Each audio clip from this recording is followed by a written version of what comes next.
बढ़िया सर। आज का ओवरव्यू ही रहेगा। जो चीज़ें हैं ऑलरेडी मैंने डिस्क्लोज़ कर रखी है, मतलब चीज़ें जो है मैंने बता रखी हैं, जो नोट्स हैं। थोड़ा बहुत जो है न्यूमेरिकल्स कैसे करने हैं या फिर मान लो एग्ज़ाम कैसे अटेम्प्ट करना है उसके बारे में है। ज़्यादा स्ट्रेस नहीं लेना है। पहले बार में भी एग्ज़ाम पास किए हैं बहुत से बच्चे, या फिर मान लो 2-3 बार फेल करके आए हुए वो भी पास किए हैं। बस आपको जो है ये देखना है कि मतलब आपका एफ़र्ट कैसा रहता है। सिंपल है।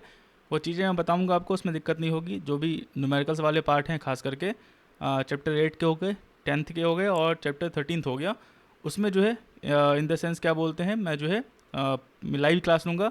तब तक बाकी के जो पीछे वाले चैप्टर्स हैं वो कंप्लीट कर लो, क्योंकि यहाँ पे जो है मैं इसीलिए आ जा रहा हूँ कि चीज़ें आपको समझा दूँ पहले क्या होता है, कैसे अटेम्प्ट किया जाता है एग्ज़ाम को, उसके हिसाब से। और फिर जो है आप कैरी फॉरवर्ड कर सकते हो, उसमें दिक्कत नहीं होने वाली। एक चीज़ ध्यान रखना है, 92 सवाल क्वेश्चंस आने वाले हैं, 1 मार्क ईच रहेंगे, 92 मार्क्स के रहेंगे। और इसमें 2 केस स्टडी आएंगे। 2 केस स्टडी जो है एक क्वेश्चंस में 4 सवाल रहने वाले हैं, जो कि 1 मार्क के रहेंगे। तो ऑलमोस्ट यहाँ पे 8 मार्क्स के केस स्टडी रहने वाले हैं। 92 मार्क्स के आपके जो है वो रहने वाले हैं, सिर्फ डायरेक्टली क्वेश्चंस रहेंगे।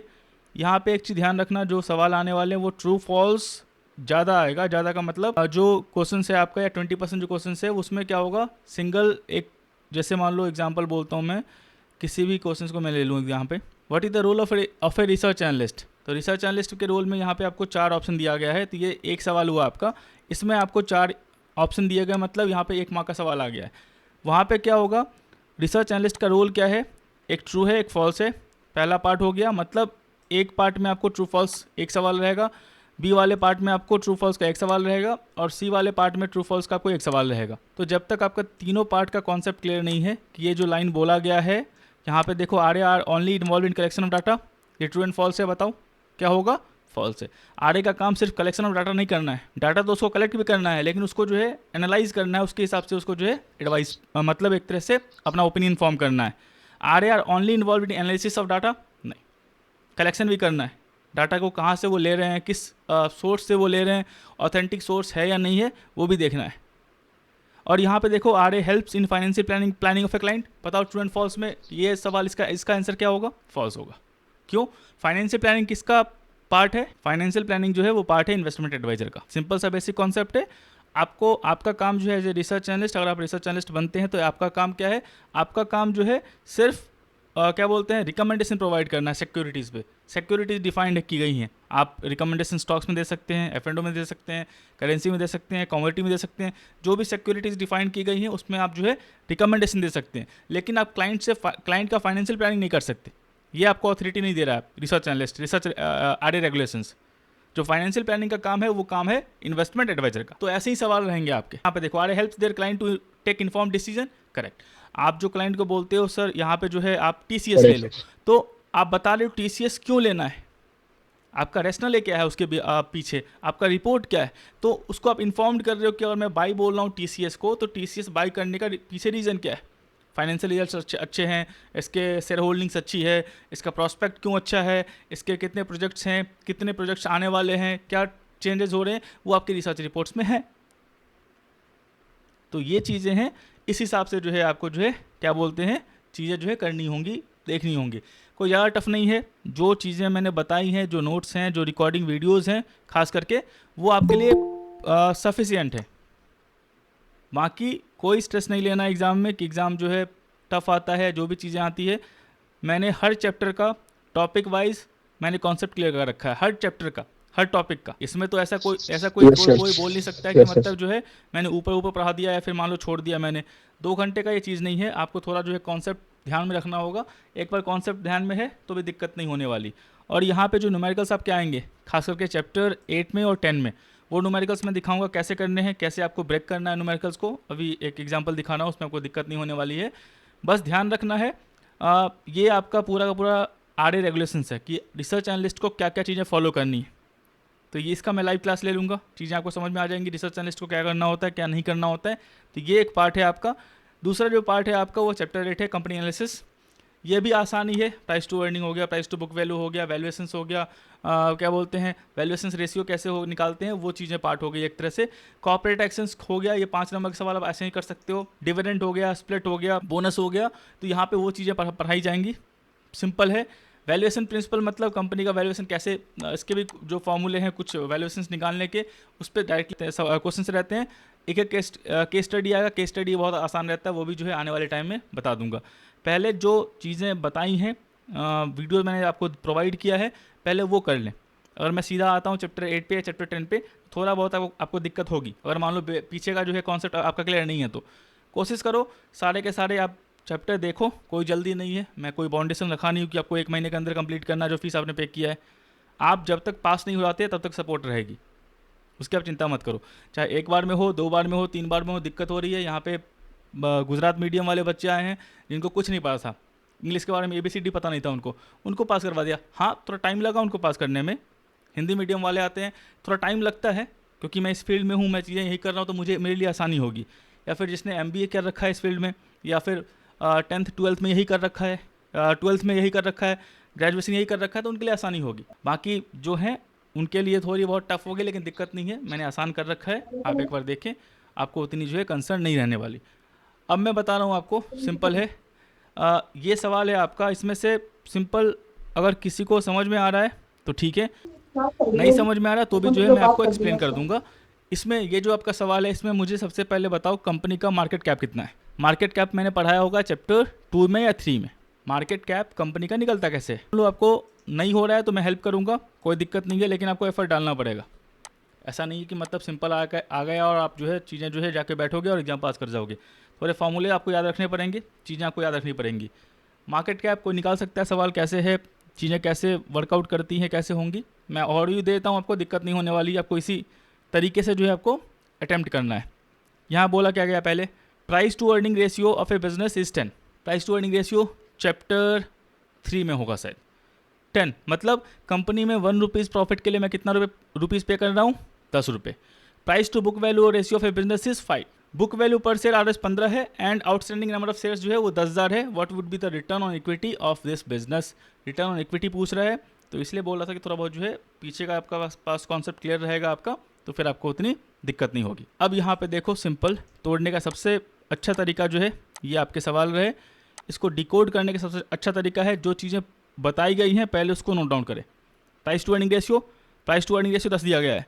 प्राइस टू अर्निंग रेशियो को ब्रेक करना है आपको। प्राइस टू अर्निंग रेशियो का फॉर्मूला होता है current market price divide by earning per share. ये मैंने इसको 1 ले लिया। दूसरा है price to book value equal to price. Price to book value का फॉर्मूला है करंट मार्केट प्राइस जो भी स्टॉक का है divide by book value per share.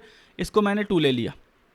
अब यहाँ पे देखो, मुझे दिया गया है book value per share 15, CMP मुझे निकालना है। बुक वैल्यू पर शेयर कितना दिया गया है, 15। प्राइस टू बुक वैल्यू का फॉर्मूला है CMP divide by book value per share, तो मैं डिवाइड करूंगा CMP divide by 15 equal to 5, तो मेरा करंट मार्केट प्राइस कितना आ गया, 75। किसी को मार्केट कैप निकालने का फॉर्मूला थोड़ा भी आइडिया है तो मार्केट कैप कैसे निकलता है, CMP into number of outstanding shares. अगर थोड़ा भी आइडिया है मार्केट कैप, समझ में आ गया मार्केट कैप के बारे में, चैप्टर 3 में है, चैप्टर 3 में या 2 में मैंने बिल्कुल इन डेप्थ पढ़ाया है इसको।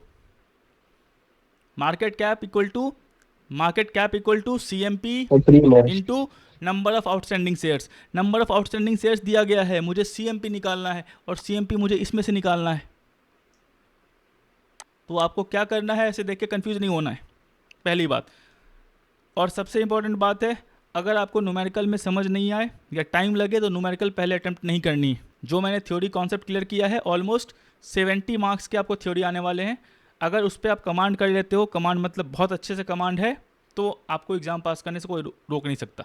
ये चीज़ ध्यान रखना और कोशिश करना जो सवाल सबसे पहले आते हैं उसको सबसे पहले बनाना है, और उसके लिए रुकना नहीं है कि ये सवाल है मुझे क्या करना है। अगर 1 सेकंड के लिए भी डाउट लगे कि ये सवाल में मुझे सोचना पड़ेगा, उसको बुक मार्क करो NISM एग्जाम में और उसको छोड़ दो पहले। तो यहाँ पे आपको तोड़ना पड़ रहा है, 1 को तोड़ा, 2 को तोड़ा, फिर नीचे आपको आंसर मिल रहा है। तो ये लेयर सवाल है आपका। लेयर सवाल ऐसे ही बनेगा जब चीज़ें आपको पता होंगी, फॉर्मूला क्या है, और उसको आप जो है स्टेप बाय स्टेप जो है उसको लिखोगे। मार्केट कैप पूछा, किसी को आइडिया नहीं था मार्केट कैप कैसे निकलेगा। आपने इसमें देखा कोई आइडिया नहीं आया आपको मार्केट कैप कैसे निकलेगा। कुछ आपको फॉर्मूला पता भी होता तब भी आपको पता नहीं था कि मार्केट कैप कैसे निकलेगा। वही क्या करते आप, मार्केट कैप निकालने के लिए आप क्या करते हैं, CMP आपको पता होता है CMP निकालना है मुझे पहले, और फॉर्मूला लिख लेते हैं price to earning ratio equal to 10, price to earning ratio को आप डिकोड कर लेते, price to book value equal to 5, price to book value को आप डिकोड कर लेते, बुक वैल्यू दिया गया 15, और यहाँ पे देखो जहाँ भी 2 मिले तीसरा निकाल दो, CMP निकल गया 75। अब मुझे बोलेगा आउट मार्केट प्राइस क्या बोलते हैं, मार्केट कैप निकालने के लिए, market cap equal to CMP into outstanding shares equal to 75 into 10,000 7.5 lakh. ये मैं आऊँगा जब ऑलरेडी मैंने चैप्टर 6 तक आपको नोट्स दे रखे हैं, वीडियो दे रखी है, जब आप बना लोगे, टेस्ट दे दोगे, चीज़ें हो जाएंगी, तब मैं आऊँगा चैप्टर 8 पे। ये मैं ओवरव्यू क्लास ले रहा हूँ कि आपको समझ में आ जाए थोड़ा बहुत चीज़ें कैसे वर्कआउट करती हैं। तो यहाँ पे घबराना नहीं है आपको कि सर क्या होगा नहीं होगा, टाइम जा रहा है। अगर मान लो एग्जाम में आप इसी सवाल को लेके बैठ गए आधे घंटे, तो फिर जो आपको सवाल आता भी है वो भी आप छोड़ दोगे। जितने बच्चे पास हुए हैं सबका सिंपल कॉन्सेप्ट है मेरा, मैं उनको जो बोलता हूँ वही करते हैं, जैसे मैं बोलता हूँ अटेम्प्ट करने के लिए वैसे ही करते हैं वो, उनको दिक्कत नहीं होती है। बस आपको एफर्ट डालना पड़ेगा। एफर्ट मैं आपके बिहाफ में मैं नहीं डाल सकता, मैं इतना कर सकता हूँ कि मैं चीज़ें एक्सप्लेन कर दिया है आपको, दे दी हैं आपको, समझा सकता हूँ। आप जितने सवाल पूछेंगे मैं क्या बोलते हैं उसको मैं सॉल्व कर सकता हूँ। इससे ज़्यादा जो है मैं आपके बिहाफ में एग्ज़ाम नहीं ले सकता, आपके बिहाफ में मैं फॉर्मूला याद नहीं कर सकता, आपके बिहाफ में मैं चीज़ें को मतलब रख नहीं सकता। मेरा काम जो है मैं ऑलरेडी कर चुका हूँ, आपके काम है। अब दिक्कत हो रही है 1 बार 2 बार 3 बार कितनी बार भी हो रही है, उसमें दिक्कत मत लो। ये हो गया। अब यहाँ बताओ मुझे, अब ये पूछ रहा है आपसे रिटर्न ऑन इक्विटी निकालने का। सबसे पहला आपको काम क्या करना है, रिटर्न ऑन इक्विटी का फॉर्मूला लिखना, सबसे पहला काम, ठीक है। अब मैंने यहाँ पे निकाल दिया, CMP निकाल दिया। अब देखो प्राइस टू अर्निंग, मैंने अब प्राइस टू बुक वैल्यू से क्या निकल गया, CMP निकल गया। अब यहाँ पे मेरा CMP दिया गया है, price to earning ratio equal to 10 CMP divide by EPS, तो मैं यहाँ से EPS निकाल सकता हूँ। करेक्ट, कैसे निकलेगा, 75 CMP कितना निकला है मेरा current market price 75 divide by earning per share equal to 10, तो 10 EPS इक्वल टू कितना हो जाएगा 75, earning per share equal to कितना हो जाएगा 7.5। अब यहाँ पे बताओ मुझे, कोई आपसे पूछेगा नेट प्रॉफिट निकालने के लिए कंपनी का, तो कैसे निकालोगे, थोड़ा लॉजिक लगाओ। थोड़ा लॉजिक है, ज़्यादा टफ नहीं है, लेकिन ये तब समझ में आएगा जब आप चीज़ें समझ के पढ़ोगे, तो न्यूमेरिकल्स बनाओगे तो चीज़ें एक पार्ट रहेंगी एक पार्ट छूट जाएंगी।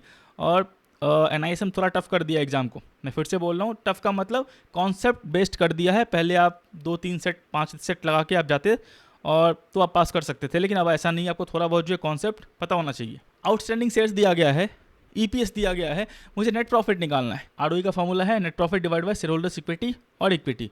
ध्यान रखना, शेयर होल्डर्स इक्विटी हो गया या इक्विटी हो गया, इक्विटी का फॉर्मूला है asset minus liabilities, already chapter 3 में होगा या चैप्टर 8 में ऑलरेडी एक्सप्लेन किया गया होगा। और इक्विटी को ही बोलते हैं, शेयर होल्डर्स इक्विटी को ही बोलते हैं बुक वैल्यू। मतलब अगर कंपनी के पास डेट है और एसेट है तो सब कुछ बेचने के बाद जो है कितना पैसा मेनली इक्विटी शेयर होल्डर्स को मिलेगा। सिंपल सा लॉजिक है, अगर कंपनी ने लोन ले रखा है कहीं से, बैंक से हो गया या फिर मान लो मार्केट से उसने बॉन्ड इशू करके लोन ले रखे हैं और कंपनी पहले बिकती है, तो सबसे पहला जो पैसा जाएगा वो किसको जाएगा, डेट होल्डर्स को। सवाल पूछ सकता है, सवाल मतलब इंटरव्यू में पूछ सकता है, वैसे तो नहीं पूछेगा आपको NISM एग्जाम में। पूछ देंगे आपसे कि मतलब शेयर होल्डर्स जो मान लो कंपनी अगर बिकती है तो सबसे पहले पैसा जो है डेट होल्डर्स को क्यों चुकाया जाता है, इक्विटी शेयर होल्डर्स को क्यों चुकाया नहीं जाता। कोई किसी के पास जवाब है? क्योंकि सर वो रिटेलर है और वो अपना पैसा लगाए हुए मार्केट में। डेट शेयर होल्डर्स को ना, डेट जो डेट पैसे डालते हैं वो जो है उनको सिर्फ 8% से मतलब है, 6% से मतलब है।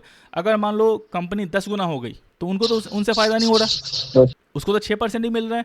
लेकिन इक्विटी शेयर होल्डर्स का पैसा क्या हो गया, 1 लाख लगाया था 10 लाख हो गया, लेकिन उसको 1 लाख का 6% 6,000 ही मिलेगा एज ए इंटरेस्ट। तो जब कंपनी लिक्विडेट होती है, कंफ्यूज करने के लिए बस NISM एग्जाम कंफ्यूज करेगा आपको कॉन्सेप्ट क्लियर है आपका, कहीं बुक वैल्यू लिख देगा आपको, ROE निकालने के लिए बोलेगा net profit divide by book value. Book value का मतलब इक्विटी होता है, इक्विटी का मतलब एसेट माइनस लायबिलिटीज होता है।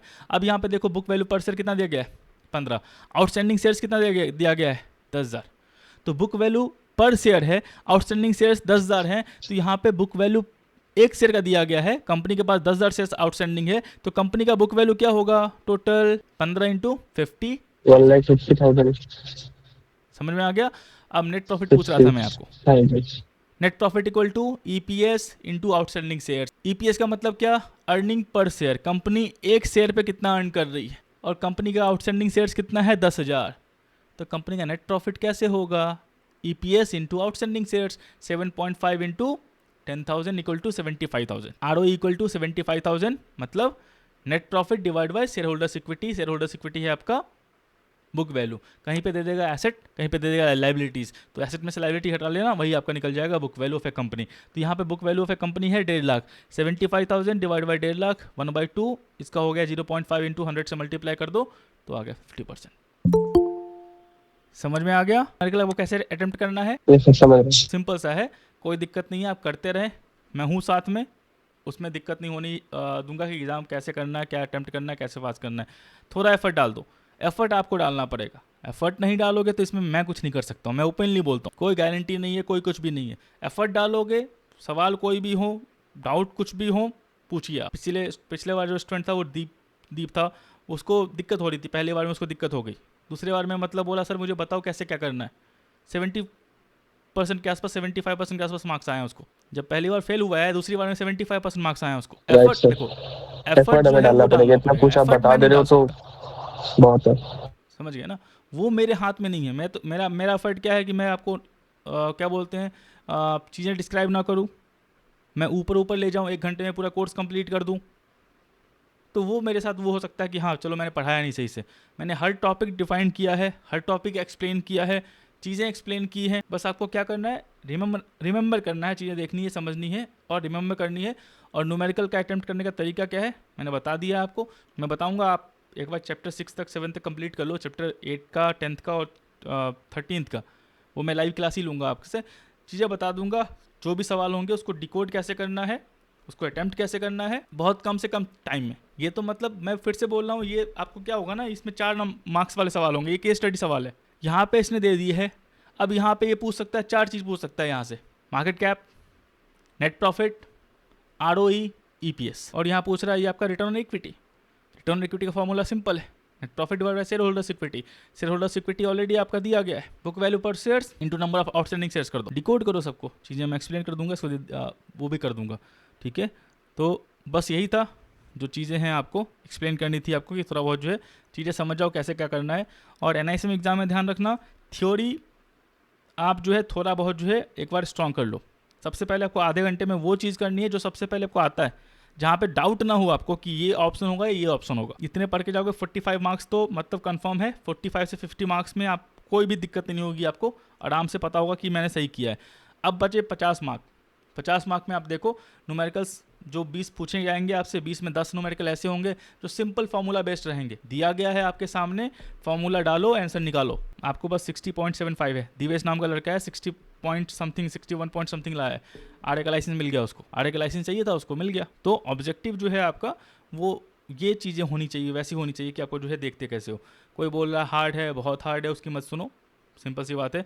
NISM एग्जाम इतना हार्ड पूछता ही नहीं है। NISM एग्जाम का मेन फोकस ये होता है कि मतलब बेसिक मिनिमम नॉलेज हो आपके पास। अब कोई पूछे आपसे कि प्राइस टू बुक वैल्यू कैसे निकालते हैं, प्राइस टू अर्निंग रेशियो क्या होता है, तो वो पता हो आपको, मार्केट कैप क्या होता है वो पता हो आपको। अब ये नहीं पता है, आप रिसर्च एनालिस्ट बनने वाले हो, आप किसी का पैसा मैनेज करने वाले हो और ये चीज़ें आपको नहीं पता है, तो फिर समझ सकते हो प्रोफेशनल, एज ए प्रोफेशनल आप कितने गलत चीज़ कर रहे हो। तो वो चीज़ें जो है ध्यान रखना है बस आपको, ठीक है। बाकी कोई दिक्कत नहीं है, आसान एग्ज़ाम है, आप अटैम्प्ट करें, ट्राई करें। बाकी कोई भी डाउट होता है, जब भी चीज़ें होंगी आप नोट डाउन करते रहें, आप भेज दें मुझे, जो भी होता है, जहाँ भी डाउट होता है। आपके कोई बाहर से आउटसाइड क्वेश्चंस आप मत लेना, क्योंकि थोड़ा कॉपीराइट का इशू रहता है। जो बताया है आप ना एक बार जितना भी, कोशिश करें, बस उसको अगर एक बार तैयार आप कर ले तो कोशिश ये करें कंफर्म है ना फिर। कि मतलब जो चीज़ें हैं जहाँ तक मैंने दी हैं हाँ आपको, वो आप पढ़ें, ठीक है। अगर आप बोलेंगे तैयार हैं तो मुझे कोई दिक्कत नहीं है, मैं आपसे बैठ के 15 मिनट में टेस्ट लेने में कोई दिक्कत नहीं है। आप बोलेंगे मुझे सर मैं फेल कर रहा हूँ, आप बोलेंगे मैं एग्जाम में फेल कर रहा हूँ, मैं 2 मिनट में मैं पता लगा लूँगा कि आपने पढ़ा है या नहीं पढ़ा है, ठीक है। जितना है वो एनफ है। आपको क्या चाहिए, कॉन्सेप्ट चाहिए, कॉन्सेप्ट ऑलरेडी मिला हुआ है आपको क्या करना, आपको बस रिमेंबर करना है चीज़ों को। अब यही मैं सवाल यही सवाल मैं एग्जांपल लेता हूँ। अगर आप ओवरऑल देखोगे तो आप कंफ्यूज हो जाओगे, what is return on equity. आपको रिटर्न ऑन इक्विटी का सीधा फॉर्मूला लिखना है पहले। अब यहाँ पे एक डाउट ये आएगा, सर शेयर होल्डर्स इक्विटी क्या होता है। Share holders equity already define किया गया है चैप्टर 3 में, चैप्टर 8 में क्लियरली डिफाइन किया गया है। इक्विटी क्या होता है, शेयर होल्डर्स इक्विटी क्या होता है, बुक वैल्यू क्या होता है, बुक वैल्यू चैप्टर 3 में डिफाइन किया गया है, चैप्टर 8 में डिफाइन किया गया है। आपका सारे के सारे एसेट लायबिलिटीज क्या होते हैं, कैश फ्लोज क्या होते हैं, आप पढ़िए, बस फॉर्मूला सेम है आपका। बस आपको इक्विटी बुक वैल्यू दोनों सेम होता है, वो चीज़ें पता होनी चाहिए, बस चीज़ें, बस आपको बस दिक्कत नहीं होने वाली, आप उसकी टेंशन मत लीजिए कि मतलब एग्ज़ाम में कैसे क्या बोलते हैं चीज़ें करनी है। जो बताई गई है उसको आप थोड़ा बहुत जो है एफर्ट डालिए, बिल्कुल दिक्कत नहीं होगी। बिल्कुल दिक्कत नहीं होगी एग्ज़ाम में। तो मतलब जो भी चीज़ें आप करते रहें, बाकी जो होता है जब भी होगा, मतलब वीक में मैं कोशिश करता हूँ कि एक बार जो है 1 घंटे का, 2 घंटे का, 1 घंटे का मैं जो है ये लाइव ले लूँ। जो भी चीज़ें होंगी आपको टॉपिक आप नोट डाउन करते रहें, कोई रिस्ट्रिक्शंस नहीं है। कोई रिस्ट्रिक्शन का मतलब ये नहीं है कि आपको जो है 1 घंटे, 1 दिन, 1 महीने के अंदर जो है कोर्स कंप्लीट करनी है। आप जो भी होता है टाइम लें, आप जैसा भी होता है टाइम लें, टॉपिक समझें। टॉपिक नहीं समझ में आ रही है तो आप जो है मुझे जो है पूछें एक बार।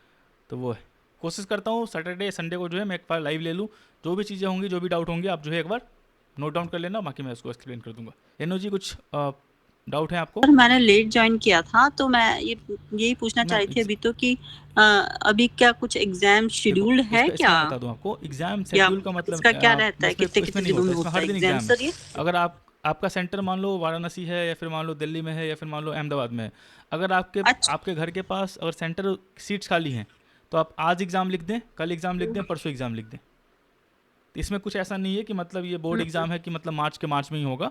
आप इसको कभी भी लिख अच्छा सकते हैं, अच्छा आज फेल कर गए कल भी आप लिख सकते हैं इसको, अगर सीट्स खाली हैं तो 1500 रुपीज़ आपको बस पे करने पड़ेंगे, बस इतना है, और कुछ नहीं है इसमें। तो मैं कोशिश करता हूँ जो भी टेस्ट सीरीज़ हैं, जो भी वीडियोस दी गई हैं, जो भी रिकॉर्डेड क्लासेस दी गई हैं, कुछ डाउट्स हैं, आप एक बार एग्ज़ाम लिखने से पहले एक बार मुझे कांटेक्ट कर लें कि सर मेरा तैयारी हो चुका है, एक बार मैं एग्ज़ाम लिखूं। होगा तो मैं थोड़ा बहुत टेस्ट ले लूँगा, आपसे पूछ लूँगा, चीज़ें समझ में आ जाएंगी हाँ कि आपका जो है बेसिक कॉन्सेप्ट्स क्लियर हैं, आप एग्ज़ाम में बैठने के लिए तैयार हो, तो मैं बोल दूँगा आप बैठ जाइए। या फिर नहीं, आपको डर लगता है थोड़ा बहुत, आपको एक बार देखना कि एग्ज़ाम कैसे होता है, तो थोड़ा बहुत पढ़ लें, एक बार अटेम्प्ट कर सकते हैं। फेल होते भी तो कोई दिक्कत नहीं है। आप वहाँ पे क्या एक्सपीरियंस रहा आपका, कहाँ आप डर रहे हैं, क्या चीज़ें आपसे नहीं हो पा रही हैं, मुझे आप बताएं, मैं उसके हिसाब से जो है आपको बता दूंगा क्या करना है नहीं करना है। तो सर जैसे जैसे मैं दिखा जयपुर दूँ, में यदि सेंटर है तो दो उसका हम दो लोगों को मिनट, कैसे पता चलेगा सर, चलिए यहाँ पे मैं जो है सेंटर थोड़ा यहाँ हाँ पे, जी हाँ जी। आपको सबसे पहले जो है आपको आना है NISM ऑनलाइन पे, NISM ऑनलाइन पे आना है, ये कर दिया मैंने। अब यहाँ पे जो है सर्टिफिकेशन से इसको ओपन कर दो। यहाँ पे आपको ईमेल एड्रेस पूछेगा, ठीक है, तो यहाँ पे आप जो है ईमेल एड्रेस अपना पुट कर देना, और यहाँ पे आपसे पूछेगा कि आपका पासवर्ड क्या है, तो पासवर्ड जो भी होगा वो आप पुट कर देना। यहाँ पे मैंने लॉगिन कर रखा है, अगर आपका न्यू अकाउंट है तो न्यू अकाउंट यहाँ पे आपको क्रिएट करना होगा, इसका मैंने वीडियो ऑलरेडी बना रखा है, तो आप जाके पहले उसको क्रिएट करें, ठीक है। तो ये हो गया आपका, ये सब कुछ आपको यहाँ पे दिख जाएंगी। इसके बाद आपको आना है इनरोलमेंट पे, ठीक है, आपको इनरोलमेंट पे आना है, इनरोल फॉर द एग्ज़ाम पे आना है, इस पर आप चले आए। जैसे आप यहाँ पे आएंगे तो यहाँ पे आपको सारे दिख जाएंगे, तो यहाँ पे देख लें, कल कोई पूछा हुआ था ये ऐसे एग्ज़ाम क्या होता है, ऐसे मुझे लगता है ना किसी ग्रुप ऑफ पर्सन के लिए है। आपको यहाँ पे चूज़ करना है NISM 15 एग्ज़ाम, ऐसे के बारे में मुझे उतनी नोटिफिकेशन नहीं आई है, आएगी तो बता दूंगा। यहाँ पे आपको चूज़ करना है NISM रिसर्च एनालिस्ट 15 एग्ज़ाम, यहाँ पे आपको सिर्फ 2 सेंटर दिखेंगे, मैं दिखा देता हूँ आपको। इसके बाद जो है आप यहाँ पे चले आएँ selection proceed to testing centres पे, इस पर चले आए। अब यहाँ पे मान लीजिए मैं जयपुर चूज़ कर रहा हूँ, जो भी होगा ये ऑनलाइन एग्ज़ाम नहीं होता है, आप यहाँ पे चूज़ कर सकते हैं। देखें आपको 2 पुर है, एक तो मानसरोवर है, एक आपका न्यू संगम रोड है आपका, ठीक है। तो मैं NISM इस पर चूज़ कर रहा हूँ, ये आपका सेंटर हो गया, एग्जामिनेशन सेंटर हो गया। और मैं यहाँ पे टेस्ट चूज़ कर रहा हूँ 1 अप्रैल से लेके 30 अप्रैल के बीच में मेरे पास कौन कौन से सीट्स खाली हैं। Proceed to exam time slots पे क्लिक करो, देखो यहाँ पे आपको 13 अप्रैल को जो है सिर्फ सीट्स खाली है, 28 सीट्स 25 सीट्स अवेलेबल हैं। आपको बस चूज़ करना है, जो भी आप इस डेट में कंफर्टेबल नहीं है आप बैक कर दें, फिर से आप चले आएँ जयपुर पे, आप दूसरा सेंटर चूज़ करें कि दूसरा सेंटर्स में आपका अवेलेबल है या नहीं। तो यहाँ पे फिर से जो है 1 अप्रैल से लेके मैं इसको डेट बढ़ा देता हूँ, मई ले लेता हूँ, मैं देखता हूँ मई तक में जो है अवेलेबल है या नहीं है। इसका आपका सेंटर यहाँ दिख जाएगा, आपका क्या बोलते हैं वो जो है आपका एड्रेस कहाँ पे है। अब यहाँ पे देखिए दूसरे वाले सेंटर्स में आपका सीट खाली है, जिस डेट को आपको कंफर्टेबल है, 8 को भी खाली है, 10 को भी खाली है। 10 को आप मतलब 1:30 बजे से लेकर 3:30 बजे तक, 3:30 से 5:30 आप, अगर आपको डाउट, ऐसा नहीं करना है आपको, अगर आपको डाउट लगता है तो आप दोनों एग्ज़ाम बुक कर सकते हैं, लेकिन आप एक बार एग्ज़ाम पास कर जाएंगे, अगर मान लीजिए 60% से पास किए तो आपको 80% चाहिए, तो आप दोबारा एग्ज़ाम नहीं लिख सकते, ये ध्यान रखना। बस ये सर्टिफिकेशन एग्ज़ाम है, पास कर गए मतलब पास कर गए, तो आपको 2 साल बाद ही आपको जो है CP का ऑप्शन आएगा। मतलब यहाँ पे CP का मतलब होता है कि आपको एग्ज़ाम फिर से सेंटर पर जाकर नहीं लिखना, आप घर से भी जो है उसको वीडियो देख के लास्ट में आप अटेम्प्ट कर दें, आपका हो जाएगा। 3 साल के लिए रिन्यू हो जाएगा सर्टिफिकेशन। नहीं कोई फ़र्क नहीं, आपका बस ठीक है पास सर, करना इसमें है। वैसे कोई फर्क थोड़ी पड़ता है सर, जैसे 60% जैसे से मैं करो या आपको 80% देखो से करो। इनरोल फॉर द एग्जामिनेशन है ना, जैसे मैं चूज़ करता हूँ ये, ठीक है, जयपुर का सेंटर चूज़ किया, मेरा अभी जो है वो सितंबर में 2 साल पूरा होगा। इनरोल फॉर द एग्जाम कर रहा हूँ मैं, देखिए योर पैन इतना सर्टिफिकेट ऑलरेडी एग्जिस्ट, मतलब मेरा 2 साल हुआ नहीं, मेरा कंटिन्यू है, तो आप इसको इनरोल नहीं कर सकते। आप एक बार पास कर गए तो पास कर गए, सिंपल सी बात है। इसको जो है आप जो है अच्छे मार्क्स के लिए फिर से इसको मॉडिफाई नहीं कर सकते, आपको बस पास करना है। तो बस ये है, आप 2 साल के बाद जो है एक्सपायरी से पहले और 2 साल के बाद आपको एग्जाम फिर से नहीं लिखना सेंटर पे जाके, तो आप जो है CPE प्रोग्राम लिख सकते हैं। लेकिन ये ऑप्शन अवेलेबल नहीं है आपको इन्वेस्टमेंट एडवाइजर में 10A और 10B में। आपको 10A और 10B में आपको हर 3 साल के बाद ऐसे ही सेंटर चूज़ करना पड़ेगा और सेंटर पर जाके एग्जाम लिखना होगा, ठीक है। तो मिलते हैं नेक्स्ट वीक, कोशिश करूंगा मैं हर वीक जो है एक क्लास ले लूँ, जो भी आपके डाउट्स हो वो क्लियर कर दूँ।